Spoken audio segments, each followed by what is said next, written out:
بسم اللہ الرحمن الرحیم۔ السلام علیکم دوستو۔ بچے کی ذہانت کا یادگار واقعہ۔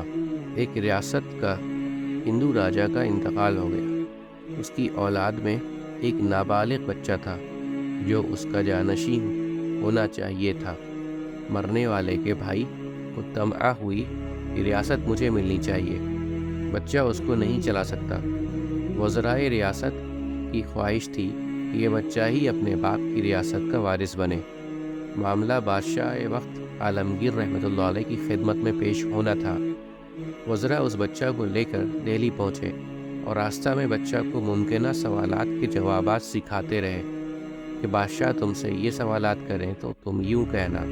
جب وہ سب اپنی تعلیم ختم کر چکے اور دہلی پہنچے تو بچے نے وزراء سے کہا، یہ سوالات و جوابات تو آپ نے مجھے بتلا دیے اور میں نے یاد کر لیے، لیکن اگر بادشاہ نے ان کے علاوہ کوئی اور سوال کر لیا تو کیا ہوگا؟ وزراء نے کہا کہ ہمیں معلوم نہیں تھا کہ آپ اتنے عقل مند ہیں، ورنہ راستہ میں ہم آپ سے کچھ بھی نہ کہتے۔ بس اب ہمیں فکر نہیں، جس کے ذہن میں یہ سوال پیدا ہو سکتا ہے اس کو جواب بھی اللہ ہی سکھلائے گا۔ پھر ہوا یہ کہ جب یہ لوگ دربار میں پہنچے تو دربار برخواست ہو چکا تھا۔ عالمگیر رحمۃ اللہ علیہ اپنے زنانہ مکان میں چلے گئے تھے۔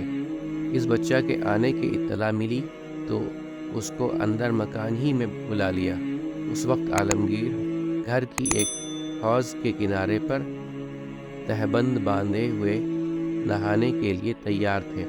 یہ بچہ حاضر ہوا تو ہنسی کے طور پر عالمگیر نے بچے کے دونوں بازو پکڑ کر حوض کی طرف اٹھایا اور کہا کہ ڈال دوں۔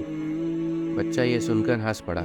بادشاہ نے ان کو نظر تعجب سے دیکھا تو بچہ بولا کہ مجھے ہنسی اس پر آ گئی کہ آپ کی ذات تو ایسی ہے کہ جس کی ایک انگلی پکڑ لے اس کو کوئی دریا غرق نہیں کر سکتا۔ میرے تو آپ دونوں بازو تھامے ہوئے ہیں، میں کیسے ڈوب سکتا ہوں؟ عالمگیر نے اس کو گود میں اٹھا لیا اور ریاست اس کے نام لکھ دی۔ امید کرتا ہوں دوستو کہ آپ کو آج کی ویڈیو اچھی لگی ہوگی۔ اگر آپ کو ہماری ویڈیو اچھی لگی ہے تو ویڈیو کو لائک ضرور کریں اور مزید اس طرح کی ویڈیوز دیکھنے کے لیے ہمارا چینل سبسکرائب کر لیں اور دوستوں کے ساتھ شیئر کرنا بھی مت بھولیں۔ اللہ آپ سب کا حامی و ناصر ہو۔ انشاءاللہ ملتے ہیں اگلے ویڈیو میں۔ اجازت دیجیے۔ السلام علیکم۔ اللہ حافظ۔